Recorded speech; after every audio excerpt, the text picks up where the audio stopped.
Part 38 है speed, time and distance का।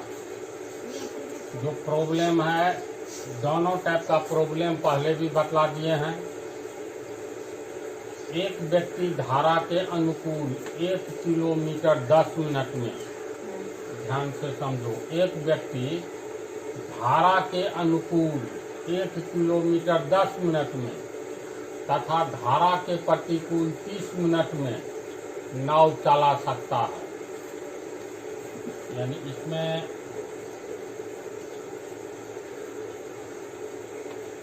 एक बिंदु ए मान लो, दूसरा बिंदु बी मान लो।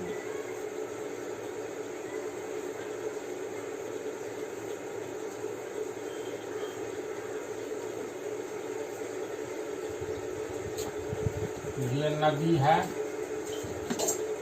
धारा की दिशा, तीर का निशान से धारा की दिशा पता चलता है, दाईं ओर, है ना।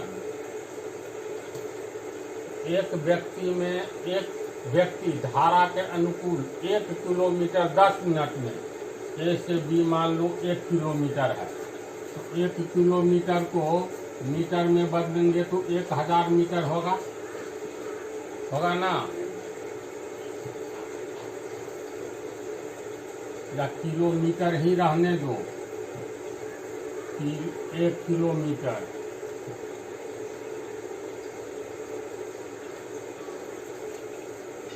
एक व्यक्ति 1 किलोमीटर 10 मिनट में, ए से बी मान लो 1 किलोमीटर है, ए से बी जाता है 10 मिनट में धारा के अनुकूल, और धारा के प्रतिकूल, यानी धारा दाईं ओर बह रही है तो बाईं ओर 30 मिनट में बी से ए तक आता है। प्रश्न को फिर एक बार समझो। एक व्यक्ति ए से बी तक 1 किलोमीटर 10 मिनट में जाता है तथा धारा के प्रतिकूल यानी धारा के विपरीत 30 मिनट में नाव चला सकता है, यानी बी से ए तक 30 मिनट में धारा के विपरीत, और धारा की ओर 10 मिनट में जाता है। कितनी दूरी? 1 किलोमीटर की दूरी मात्र 10 मिनट में धारा के अनुकूल जाता है। इसी 1 किलोमीटर बी से ए तक आता है कितना में? 30 मिनट में। तो धारा की चाल ज्ञात कीजिए। यहाँ व्यक्ति का चाल भी नहीं दिया हुआ है, धारा का ज्ञात करना है, तो दोनों का चाल मान लेंगे। तो माना कि नाव की चाल, नाव की चर्चा है, नाव की चाल x किलोमीटर प्रति घंटा, ठीक है।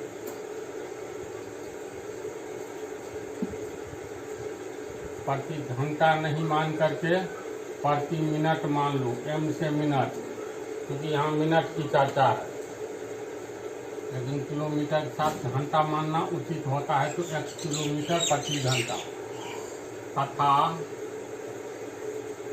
धारा की चाल भी मानना होगा, तो धारा की चाल मान लो y किलोमीटर प्रति घंटा। अब धारा की दिशा में नाव की चाल क्या होगी? x + y किलोमीटर प्रति घंटा।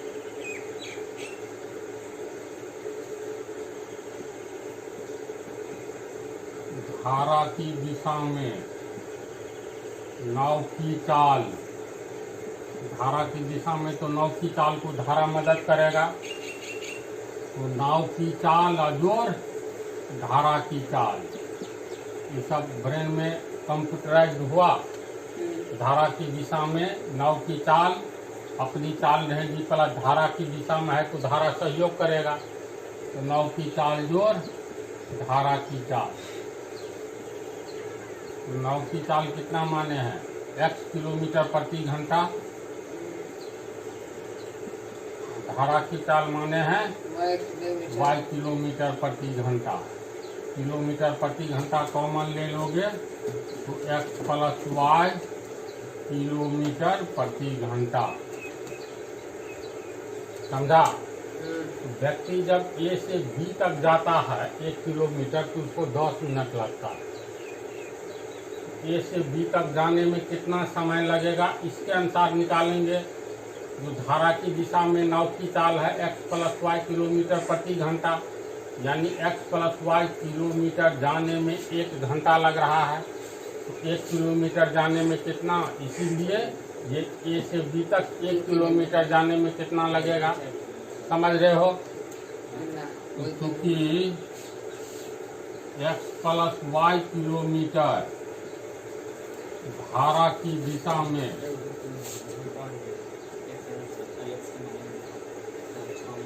नाव 1 घंटा में जाता है, तो यहाँ मिनट की चर्चा है। तो 1 घंटा को 60 मिनट यहीं पर कर दे तो समझ जाओगे। x प्लस वाई किलोमीटर धारा की दिशा में नाव 1 घंटा में जाता है। 1 घंटा के बदले 60 मिनट लिख सकते हैं। मिनट क्यों किए, क्योंकि क्वेश्चन में मिनट की चर्चा है। 60 मिनट में जाता है, इसीलिए 1 किलोमीटर जाने में धारा की दिशा में नाव को कितना लगेगा, 60 बटा x प्लस वाई मिनट लगेगा। अतः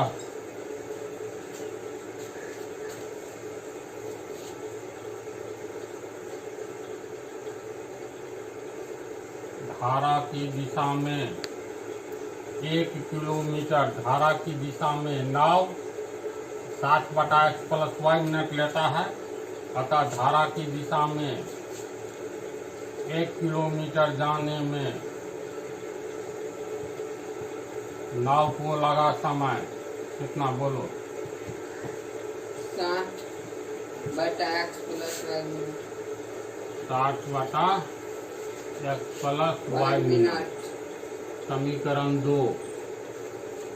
क्यों, यहाँ प्रश्न में 10 मिनट है, तो समीकरण पहला समीकरण दिखाई देता है। धारा की दिशा में 1 किलोमीटर नाव को जाने में नाव को जाने में लगा समय ये निकला है, लेकिन प्रश्न से कितना है,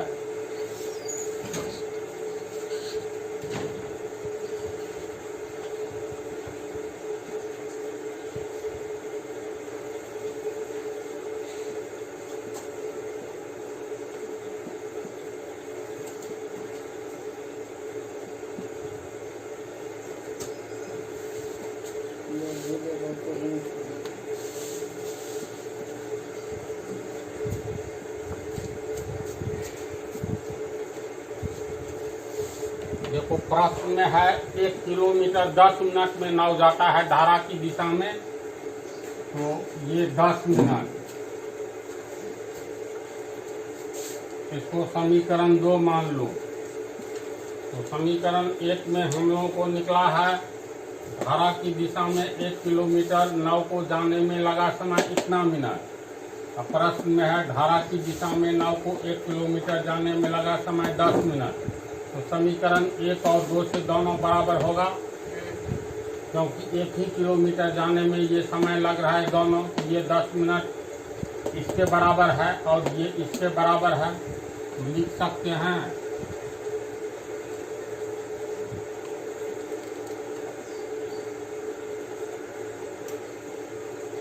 समीकरण 1 एवं 2 से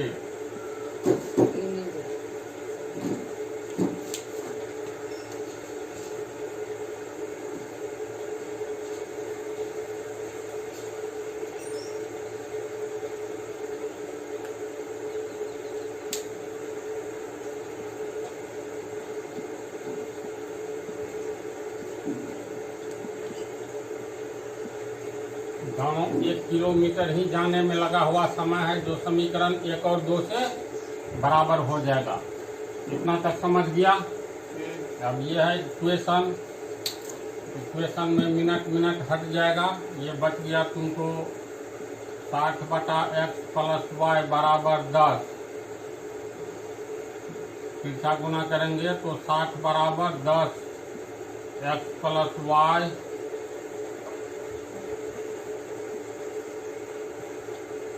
और इसको पहले लिख सकते हैं 10x प्लस वाई बराबर 60, इसीलिए x प्लस वाई बराबर 60/10, कट दिया 6, इसीलिए x प्लस वाई बराबर 6। ये हो गया समीकरण 3। यहाँ तक समझ गया, चलो उतार लो।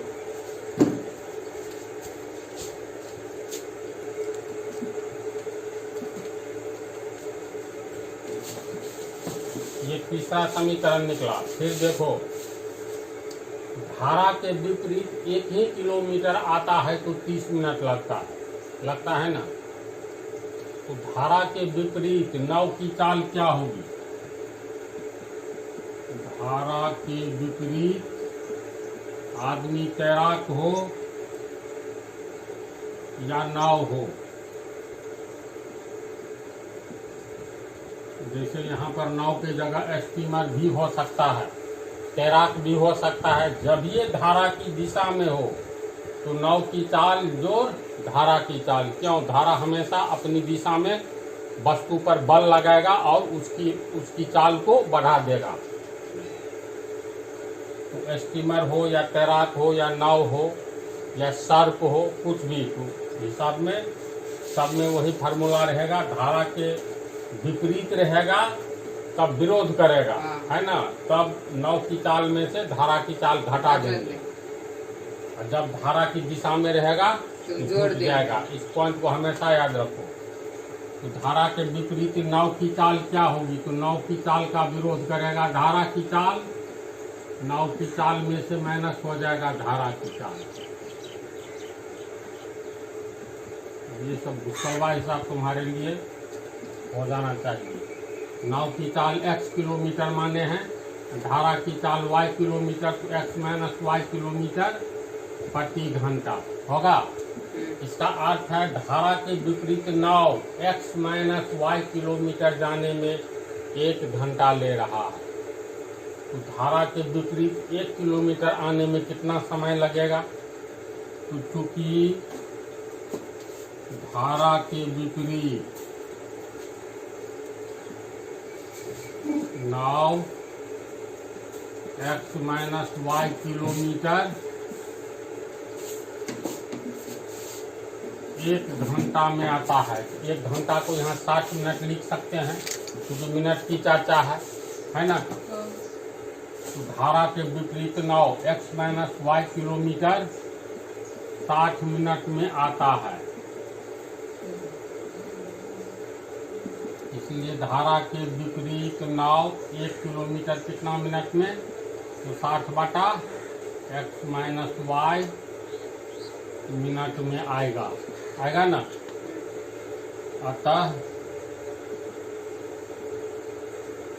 धारा के विपरीत 1 किलोमीटर आया है ना। 1 किलोमीटर आने में लगा समय कितना निकला? बोलो। 60/x minus 1 minute. 60/x minus y minute. समीकरण 4। प्रश्न में क्या है? लेकिन प्रश्न से धारा के विपरीत नाव की चाल। धारा के विपरीत 1 किलोमीटर आने में 30 मिनट लगता है तो नाव की चाल क्या? लेकिन प्रश्न से धारा के विपरीत 1 किलोमीटर आने में लगा समय बराबर 30 मिनट है। 30 मिनट। ये समीकरण 5।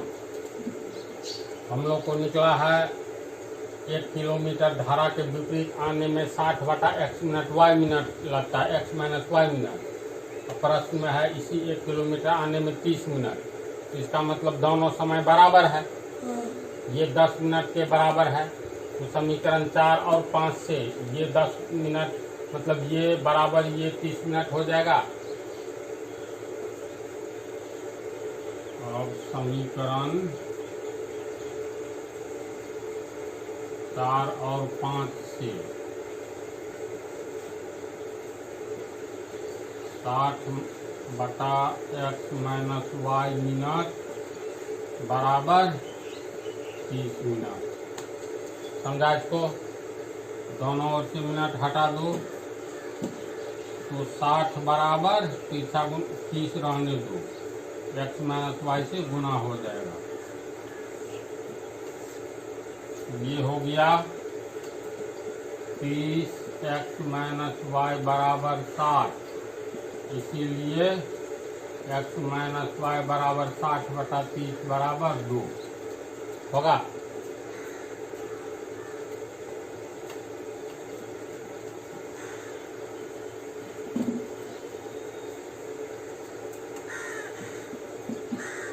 हम लोग को निकला अंत में,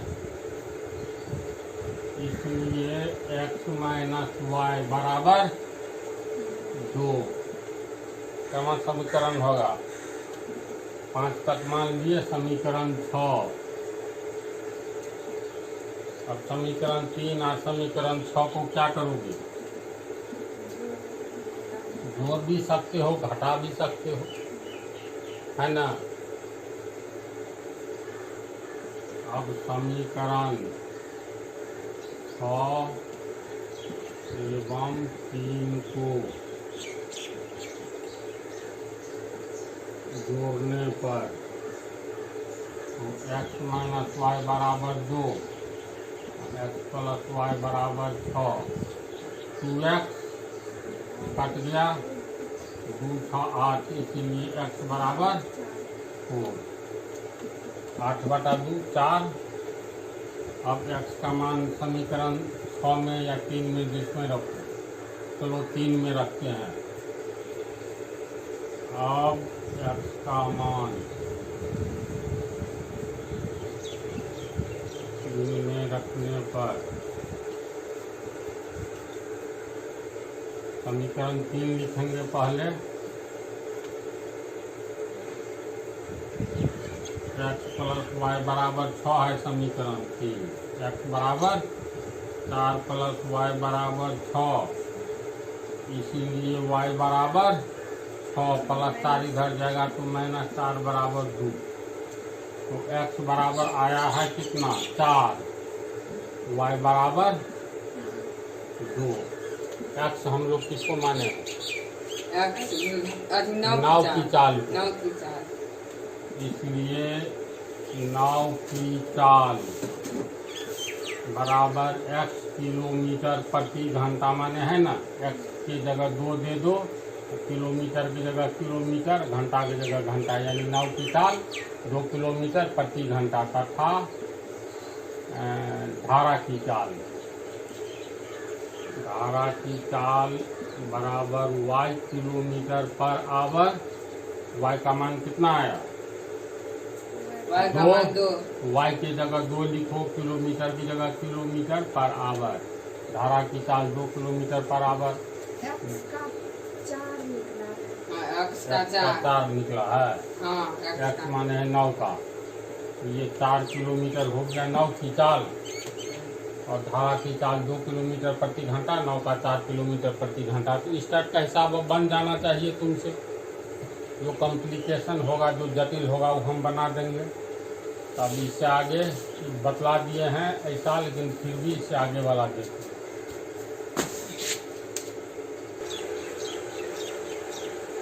ये बंदर वाला हिसाब है, जिसको पहले भी हम बतलाए थे।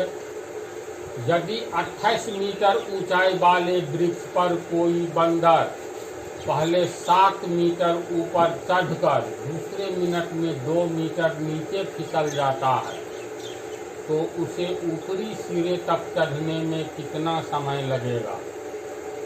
यानी 28 मीटर ऊंचाई वाले वृक्ष पर, तो चलो मान लो ये धरती है, इस पर एक वृक्ष है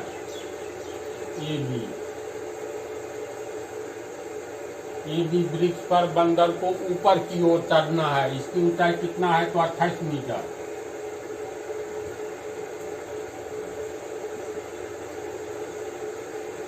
यहाँ से तीर का निशान ऐसे है, तो इसका मतलब यहाँ तक की ऊंचाई, ये सब तो जान रहा होगा। तो 28 मीटर वृक्ष पर एक बंदर को चढ़ना है।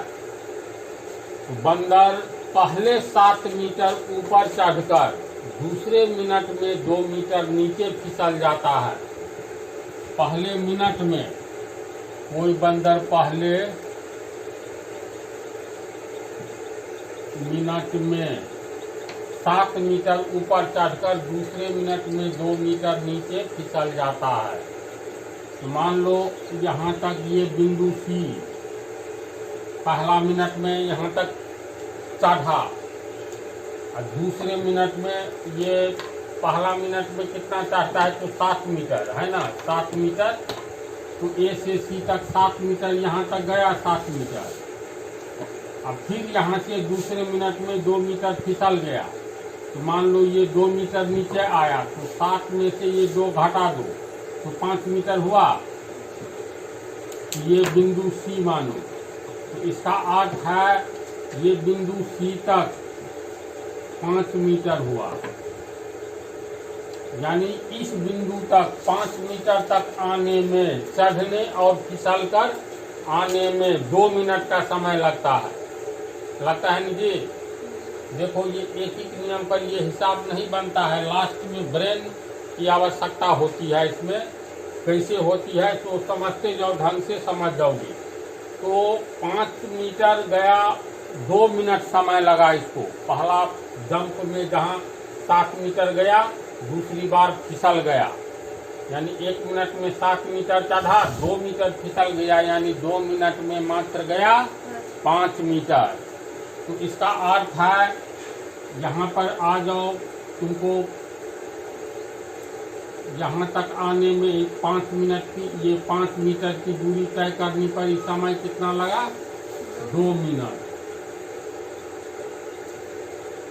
इसके बाद फिर यहाँ से जंप करेगा, कूदेगा तो 7 मीटर आएगा।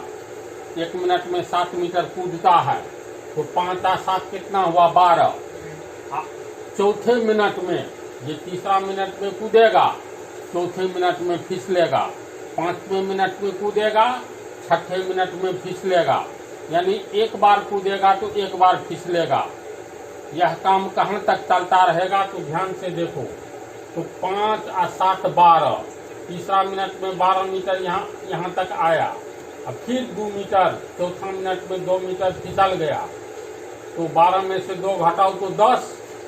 इसका मतलब 4 मिनट बीता तो 10 मीटर तक आया, चढ़ते फिसलते।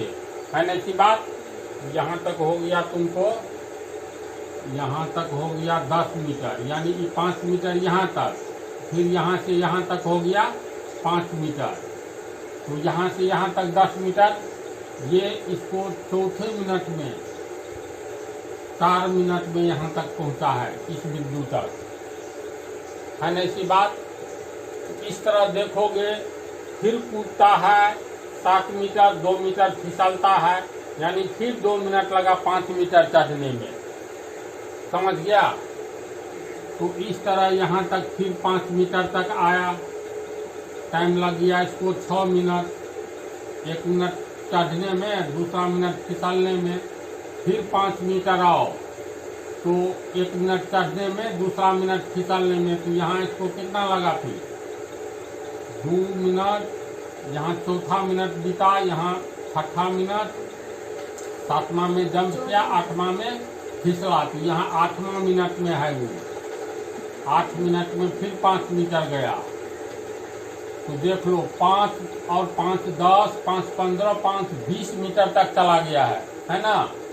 इसी तरह फिर 5 मीटर, एक बार कूदेगा, एक बार फिसलेगा, तो यहाँ तक फिर आया 5 मीटर।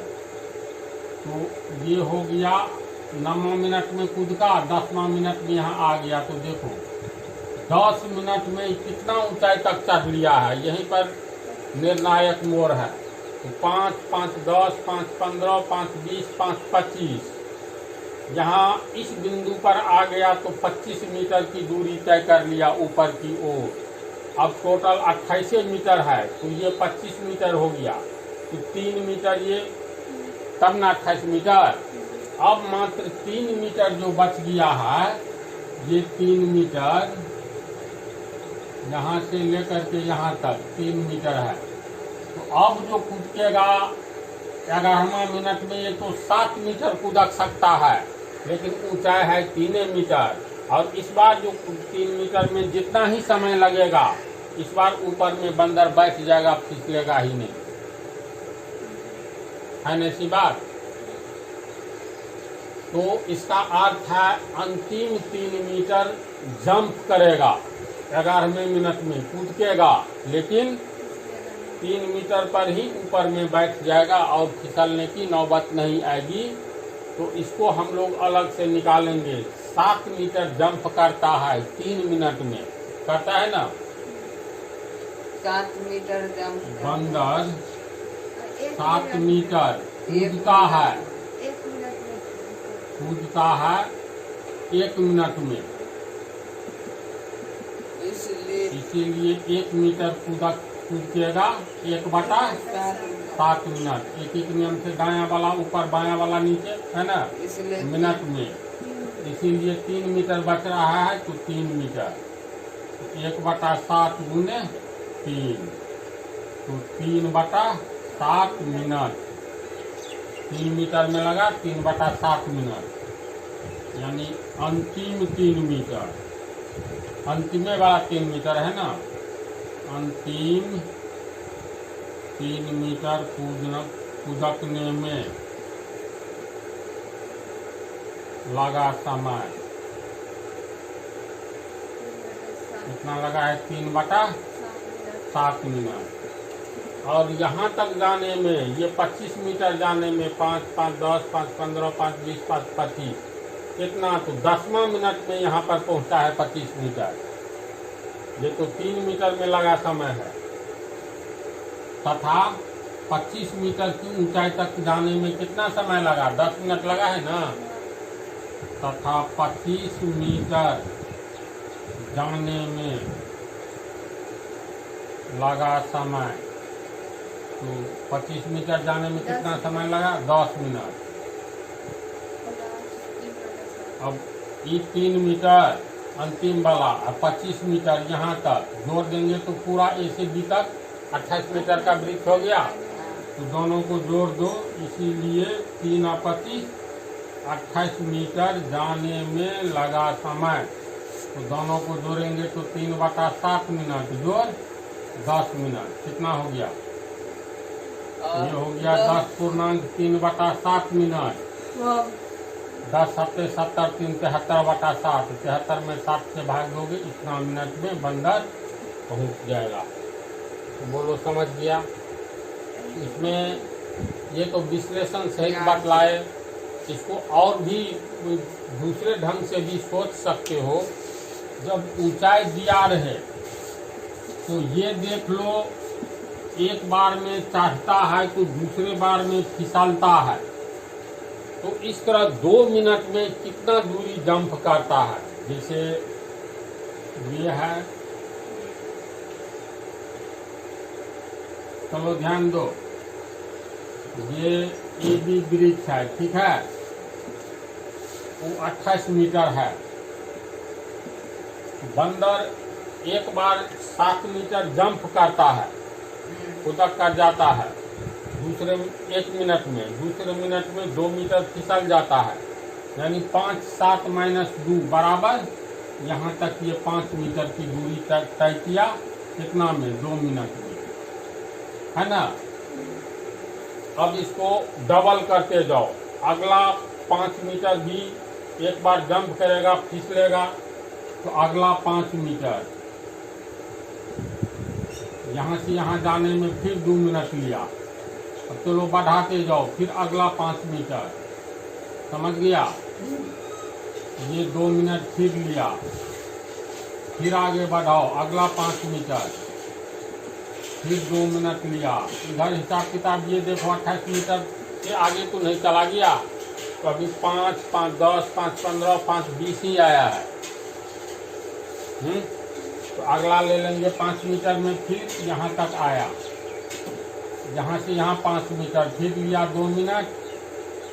अब इधर हिसाब किताब देखो, 1 2 3 4 5, यानी 25 मीटर यहाँ हो गया। अब खतरा है, इधर 3 मीटर बचा है, जो एक नियम से निकाल लो। इस टोटल समय को जोड़ दो, 2 2 4 2 6 2 8 2 10 मिनट, इस बिंदु तक आने में।